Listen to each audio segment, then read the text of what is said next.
It ain't too late at all. Good morning and welcome to Indy Boomer Magazine show. I'm Mary Pat McKee. I publish a magazine called Indy Boomer, and I am sitting here this morning with Wesley Young, who is with Senior Consulting Solutions. He's been with us a few times, but always has great information. But before we jump into that, new issues out. As you can see on the screen there, that is Nancy Noel. She is a renowned artist that lives up in the Zionsville area and has many different things that she does, and just a great person to know. Interesting article. But I also want to point out in the magazine, the July issue, we have started something. Actually, we started it in May, but we've continued it in July, and that is we have what's called a Boomer Plus section, and that section can be pulled out from the magazine and used as a resource guide for boomers or who are helping their parents. They might even be on the high end and helping themselves. So we try to make a resource guide for folks, and that is where you fit in, because you help a lot of people with Medicaid, VA aid and attendance benefits, that kind of thing. Medicare. Yes. And specifically today we're going to discuss who's eligible for, is it Medicaid? Medicaid. Medicaid. Right. Do you have to be poor? I mean, No. I could qualify, but I mean, do you have to be poor to get it? Tell us about the Medicaid. Yeah, that's a big stigma is who qualifies for Medicaid, because everybody thinks that it's only for poor and indigent. Well, really it's for people who qualify, and there's a big difference between being poor and indigent and qualifying for a program, right? Right. I mean, I just sent my kid off to Purdue last year, and I make a living and support my family, but I still qualify for some student aid and stuff like that because I applied and met the qualifications. So, just to answer one of your earlier comments, was Medicare, Medicaid. Medicare is the health insurance you get at age 65. Okay, I always get them confused. So. Everybody does, and the words are too close. Yeah. So if you think Medicare, care is care. Right. Doctors, hospitals, things like that. Medicaid is aid, or like an aid. Financial aid. Yeah. Okay. Yeah, so even when I get rolling, I mix up the words. But yeah, Medicare A is hospital, Medicare B is doctor coverage, C is a supplement, and D is your drug plan. So that's Medicare. And Medicare pays for hospital stays and rehab, but then once you've plateaued or gotten as good as you can get, or your 100 days, then Medicare quits paying and you're on your own. And then at that point, you spend down your assets to $2,000, or you look for assistance, like so you're allowed $2,000 in like a savings account. That's it. And that's it. Okay. Yeah, and if you're a single person, your house has to be for sale or for rent. Okay. And you can have a What car. if it's reverse mortgaged? If you have a reverse mortgage, it still has to be for sale or for rent. Oh, really? Okay. Now, I'm curious. now I'm the just reverse learning about mortgage, that. a reverse mortgage has a stipulation that you have to live in the house. Okay. So if you move to a nursing home or assisted living or out of the house, then they're going to give you about 6 months to a year to get it sold and pay them back. Okay. If you're upside down, you usually hand them the keys and walk away. Right. If you're not, then you get it sold and you get the equity. Okay. But yes, you have to live in the house. Now, you can go to the hospital and come back, and you can go do rehab and come back, and you can go on vacation and come back, but you still live in the house. Okay. But if Let's you say move you're- to a nursing home and that's it, Okay, that's my question. you no longer reside in the house, and then the terms of the reverse mortgage say time to pay the balance back to the mortgage company. Okay, but going back to, say you live in a retirement community, you still get Medicaid. Yes, if you go to a nursing home, then you could qualify for Medicaid as long as your assets are in the right spot. Now, I just had a client last week who came to me and said, yeah, I've spent Dad's money all down and now we're ready for Medicaid. And that's fine. It's one way to do it, maybe not the best. Yeah, it's kind of like calling the IRS and saying, well, I made $50,000 last year. Can I send you $15,000 in taxes? Well, you can, and they'll take it. But you could go see a CPA and they might end up paying $6,000 or $5,000. Right. Your IRS doesn't care either way as long as you pay enough. They don't care if you pay too much. Money. If you pay too much, they're not going to call you up and tell you. If you pay too little, they will. Yeah, exactly. So our job is kind of like being CPAs for health insurance or benefit program. Yeah. Because you're allowed to protect quite a bit of money. So one of the biggest misnomers is who qualifies. I always use the term Neighbor Bob, because Neighbor Bob always gives the worst advice, because he's a plumber. Great guy, good plumber, but he doesn't know Medicaid. But he sure is happy to tell you what they're going to take from you and do for you, and what happened to him and his grandma 10 years ago, and all of this. Everybody's got a story. Ask an expert. You're exactly right. So read the Boomer Magazine. Yes, please do. And that's where everybody will give you good information. But misinformation is prevalent. So people always want to call me and discount themselves. I make too much money, I don't qualify for Medicaid. Well, you can't make too much money because your income basically goes to the nursing home as your ability to pay. Right. You get to keep your health insurance premium because Medicaid wants you to stay on Medicare. Right. And have your supplement through United Healthcare, Anthem, Blue Cross. Right. Medicaid says you can have $52 for yourself for anything you want during a month. $1.50 a day. It's wow. Basically, there's Civil War prices. You can. I was gonna say. You can. That's not even a week's worth of groceries. For us guys, it's 2 haircuts. Yeah. And some Pringles, but that's about it. And then the rest of your income goes to the nursing home as your ability to pay. Right. So if you make $6,000 a month, you probably owe $5,800 to the nursing home. If you make $600 a month, you probably owe $400 a month to the nursing home. So it's proportionate, or absolutely, whatever you pay what you can afford to pay. Okay. Medicaid will pay the rest. So anybody can qualify for Medicaid. It's the asset side that has to be in the right order. Everybody knows the 5-year look back, right? 5-year look back. I was just going to ask you that. Is that still? Yeah, the 5-year look back says, what have you been up to before you applied? So did you give away your assets today and then wait till tomorrow and apply for Medicaid and say you're poor? Right. Well, they're going to ask you, what have you been up to in the last 5 years? And if you lie to them, it's fraud. It's a federal offense. Yeah, it's not the way to go about it. It's the same as taxes. You'll be in prison. You won't have to worry about it. Right. On your taxes, you get a 1099 for all the interest you earn and a W-2 for the wages you earn, right? But guess what? The other half of that document went to the IRS from your employer and from your bank. Yeah. They already know what you received. So when you say, oh, no, I didn't make any money at all, they're going to say, we received all these, they're going to know. Yeah. And you lie to the IRS, you go to jail. Right. Nobody wants to do that.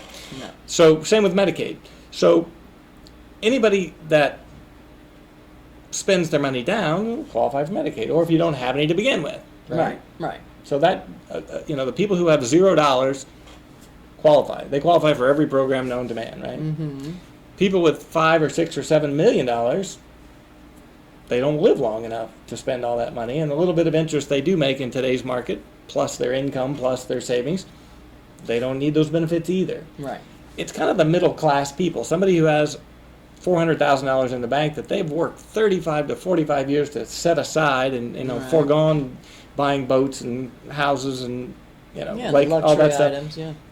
It's that person that really has a lot to lose because 4 or 5 years in a nursing home, that's gone. Oh, it sucks it right up. The new place here in Carmel, California from Copper Trace? No, they're by the fountain on Carmel Drive, from Matt the Miller's, near Matt the Miller's. Anyway, there's a new facility that went in just east of Rangeline. Section? Okay.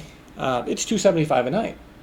That's $8,000 a month. Well, is that full? It just opened. Nursing? It just opened. Well, there's 6 buildings. A little commercial for them. 6 buildings, 2 assisted living, 2 independent or 2 nursing home, and 2 memory care. Okay. And it's a 1 building with rooms in it, and you have your own room, but then there's common areas. Oh, I know. I saw that. Those are cottages. Yeah. I can't remember the name of them either, but those look very interesting. It's a beautiful place. It's great.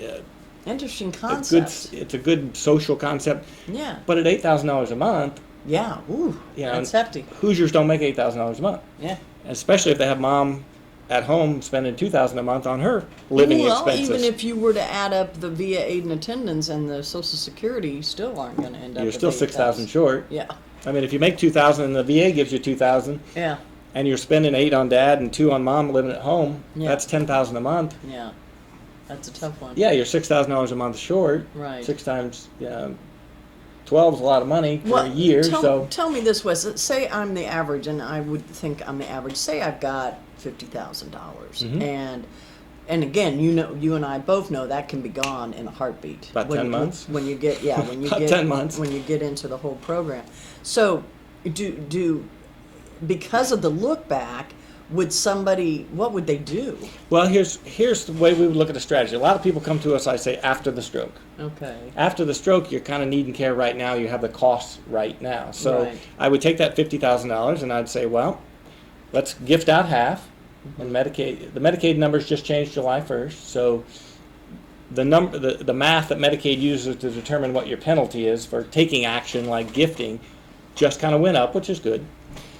You mean the amount went up that you could the gift? divisor, yeah, Okay. what they use to divide into your gift to determine how long they're not going to pay. Because if you're not going to pay, they're not going to pay either. Right. So if I give away $25,000 and we divide that by 6, right? 6 times 4 is 24. So about 4-month penalty. Right. So if you came to me with $50,000 and you said, hey, I'm calling you from the nursing home, I'm already in. Yeah. I'd say let's take $25,000 and gift it out. That's about a 4-month penalty. Medicaid says, well, if you're not going to pay with that $25,000 to the nursing home, neither are we. So we're not going to pay for the next 4 months because that's kind of what it would have paid for. Okay. Well, guess what we do with the other $25,000? We use that plus your income to pay for 4 months. Okay, which the retirement communities like a little private pay before you go to Medicaid. Is that right? Right. You're otherwise eligible except you have a penalty. So now we're going to private pay for 4 months because we have to. Right. So we private pay for 4 months. We spend your income in that $25,000 and now you're Medicaid eligible. I mean, full disclosure Medicaid. Everything we've done on the table for Medicaid. So 4 months from now, Medicaid says, great, we'll pay your bill now. Just give us a piece of your income each month. And you got $25,000 set aside. Well, that's a heck of a lot better than 2. Yeah. Right? Yeah. So, at that point, that's a worst case scenario. We spent half your money. Well, half is still better than $50,000 to 2. Right. So, the look back again being 5 years is nothing but an audit period. And an audit period basically says, Mary Pat, you're now in a nursing home with us.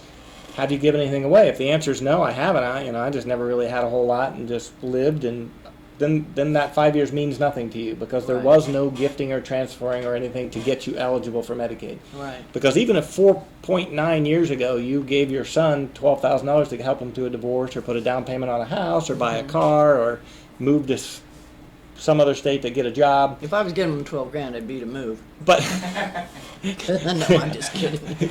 right, move out. Right. Yeah, move out. That's it. So if you did that, and you applied for Medicaid, and they say, what have you been up to in the last 5 years? You'd have to disclose that as a gift because you got no value for that other than your son moved out. Right. And they're going to say you did that to make yourself eligible for Medicaid. Now, we both know you didn't do that to make yourself eligible for Medicaid. You were perfectly fine. You're just helping your child out. Right. But Medicaid's going to divide that by 6 and say you have a couple of months penalty for doing that. Okay. And so you're dead broke, and now you're applying for Medicaid, and it's like, whoop, now Medicaid's not going to pay for the next 2 months. Well, that $12,000 you're not going to get back from your son because A, it was 5 years ago, 4.9 years ago. Right. Still in the look back. And so that's create a problem at that point. We have to kind of figure some things out. So if you got an early diagnosis, let's say, mom and dad are home and they're both getting up in age and dad's a little forgetful and a little more so, and you go talk to a doctor and they say, yeah, he's got some early dementia. Right. He's fine. He'll be, mom's kind of cueing him like she always has anyway. Time to eat, time to go to bed. Yeah. Well, that dementia and Alzheimer's right now is leading to care ultimately down the road, right? Yes. Because they haven't cured it yet. They're working on it, and hopefully they do, but they haven't cured it. Before you and I get it. Yeah, which is soon. Yeah. So the point is if you know something's going to happen like Parkinson's and dementia, or just, you get to be 89 years old. Well, if you're 89 years old, something's going to happen in the next 4 or 5 years, right? I'm guessing. Yeah, that's a pretty good To assumption. most people. You're going to need a little help getting around or cooking or showering or driving or sorting your meds or seeing. Yeah. So if you know that something's coming up, like an early diagnosis that's going to lead to something or an advanced age, you could take excess assets, leave your checking account and a little bit of savings, but there's no reason to if you have $200,000, okay, leave 20, move 180 out of your name. Now, we like to have an attorney set them into a little special trust. I don't want you to give them to your kids and wink at them and say, if I need this back, give it to me. Because then you run into issues Or you can set up trust where all 3 of the children, or Right. how many ever children? They're the ones that help you with it. Yeah. They just don't own it. Right. I don't want one of your kids owning it because of death, divorce, lawsuits, No. spendthrift, creditors. Stuff happens. I don't want that happening to your money. Right. So, but they would be in charge of the bucket that holds the money. So Right. by doing that, you start your 5-year look back. So my usual question is, well, when do you want to start your 5-year look back? When dad's still at home and all is fine and mom's just reminding him occasionally to brush his teeth and get to bed? Or once he's already in a facility because mom can't handle him and it's $7,000 a month. Well, 5 years from now, it's going to be $9,000 a month. Yeah. So if we wait till then, we're going to have a spend down. If we move some money now when you realize there's an issue or there's an advanced age, we're just taking some excess assets and putting them in a bucket, still earning interest, still sitting out there. If your $20,000 gets low, we fill you back up. Right. all the money's there to be used with the help of your children. Spend it all if you want to or need to, but now you don't have to. Right. Because with those funds, you kind of have to. So that is what we kind of call a pre-plan. Now that doesn't happen very often. That would be somebody like going out and saying, "Hey, I'm going to buy long-term care insurance because all my grandparents and parents have gone through the nursing home," but it's not going to happen to me, right? So people who buy long-term care insurance have covered that issue because they're now going to get $3,000, $4,000, $5,000 a month of monies. Mm-hmm. You got to buy it when you're healthy. You got to be able to afford thousands of dollars a year in premium, and traditional long-term care does go up. Escalate as it does go up, and you see these doubling of premiums on 85-year-old widows, and now they got to make a choice. Yeah, that's a lot of money. Yeah, so the pre-plan is, people who have a stroke can't pre-plan. People who have they don't know. Falls or accidents or things like that can't pre-plan, and most of us say it's not going to happen to us. Mm-hmm. Right? I like to think so. Yeah, so it is hard, but the point is that you don't have to spend down to nothing. You don't have to be indigent. You don't have to be poor to qualify for programs that are out there. You just have to qualify, and that's just a matter of getting correct information and bring neighbor Bob along so we can educate the guy. Ask an expert. Right. Hey, I want to go back though to so that person that we were talking about was in the retirement facility already. They were going to pay 4 months of private pay. Correct. They need to make sure that facility accepts Medicaid because not all of them do, right? That's true. I don't know exactly, but I would guess 85% of the facilities. Is it that high? Okay, I didn't know. I just know there's a few that don't, and it'd be terrible to get into something like that, prepay. Right. And then you don't have a Medicaid bed for you. And I would be talking to the facility for you. I mean, I do all that for you so you don't have to. So they know that you're ramping up to Medicaid. Yeah. Okay. Yeah, and they like to welcome you in private pay. Like you said, everybody likes to get their private pay. Yeah. And then it does take a facility about a year to qualify for Medicaid. After they open. I'm not an expert on the process, but you have to apply to Medicaid to accept Medicaid payments. You have to go through certain staffing regulations and cleanliness and all the things that Medicaid requires for you to be a certified facility to receive their money. Exactly. And so facilities work really hard to get Medicaid certified so they can receive Medicaid payments. So they may have 10 to 50 beds, or the whole facility, Maple Creek, 100% Medicaid. Oh, is it really? Yeah. Okay. Yeah. And some places say, well, we only have 10 beds. Yeah, I've heard that. And a lot of times, that's a courtesy because, if Mr. Smith lives in there for 8 years and runs out of money and he's now 92, they don't want to boot him out. They'd really say, look, you're one of our guys. Mm-hmm. We're going to give you an inside track to the next Medicaid bed, and we're going to keep you so that you're familiar with the staff. And, if you have memory issues, you don't want to move somebody with cognitive issues, especially if they know where their toothbrush is. Really, I think even older people have a hard time moving. Oh, yeah. Especially when they make friends and the staff knows their situations and needs. Mm-hmm, exactly. So Medicaid has always been kind of a fallback to help keep people where they're at, age in place. Right? Yes. Right. Yes. So Medicaid does like I said, or the facilities do like to have heads in beds for the Medicaid rooms because again Medicaid pays on the first of a month. Yep. And the facilities have to pay their staff and they have to buy their food and. If it's $6,000 or $7,000 or $8,000 a month, and I'm chasing you around to private pay, and you get 2 months behind, then you get 3 months behind, then your dad dies, and you're like, okay, and you still owe him $21,000, and your siblings are saying, well, what about our inheritance? And you can just see where a $21,000 bill is kind of a tough one to pay on somebody who's dead. Yeah. And they may be mad that he passed away anyway, and blame the nursing home, and the nursing home's like, look, we do the best we can. He was 96 years old. He's gonna pass away. So you could see where 3 or 4 people at $20,000 is a pretty big accounts receivable. Mm-hmm. So again, I can't speak for nursing homes. I can't speak for their business model, but I would imagine that with Medicaid paying them every month, they've got some good cash flow coming in. Oh yeah, they're guaranteed. And they're able to serve a nice array of people in the community. Well, and the other good part about Medicaid is nobody knows you're on Medicaid, so the Medicaid person should be treated just like the private pay person. And that goes back to HIPAA, the HIPAA laws, the Yeah. Health Insurance Protection and Portability Act. Right. That says, really, as I've been told, only the business office really should know who's on Medicaid because they're the ones billing Medicaid versus the family. And they are billing the family for the portion of the income. So again, you could be paying several thousand a month toward your care, and Medicaid's only picking up a discounted other portion. So sometimes it's half and half. You pay $3,200 and Medicaid pays $3,200, and that's about all nursing home's going to get. So Medicaid's not really out $8,000 a month; it's just a portion. Right. So, but yeah, you are correct. That anyway, that. We have a question from the audience. Oh, we have Okay. a question from the audience. Is there a magic age that you should start considering your 5-year look back? Is there a magic age that you should start considering your look back? Not really. I would say there's a magic age that you should start looking at long-term care insurance if that's something you want to consider. Well, I don't understand why people would spend all the money on long-term care insurance when we have Medicaid. When you private pay, you have all the options available to you. You know, if a long-term care policy is going to pay you, and you can buy any amount of daily benefit you want, but if it's going to pay you $4,500 a month to go with your $1,500 of Social Security, now you got $6,000. You can go anywhere you want, do anything you want, bring people into your home, go to assisted living and bring a bunch of people in to build a nursing home around you. Right. You can go live in Florida with your cousin and bring in people. Yeah, but that's not you the can do whatever average you want. Joe, is it? Well, less than 2% of people have long-term care insurance because it's expensive, and they think it's not going to happen to them. It's, you know. Yeah. But you do have homeowners insurance, and you hope your house doesn't burn down to recoup those dollars. Right. You just have it because you're supposed to have it, or your mortgage company makes you. So, but you have car insurance and other types of insurance. So, about late 50s, early 60s is a great time to look at long-term care insurance because the price really starts to kind of go up after that. If you buy it at 42 or 52, it's going to be about the same price. It'll be a little cheaper at 42, but at 52, it's not too much cheaper. But between 62 and 72, it's a lot different. Do you get a fixed rate with that?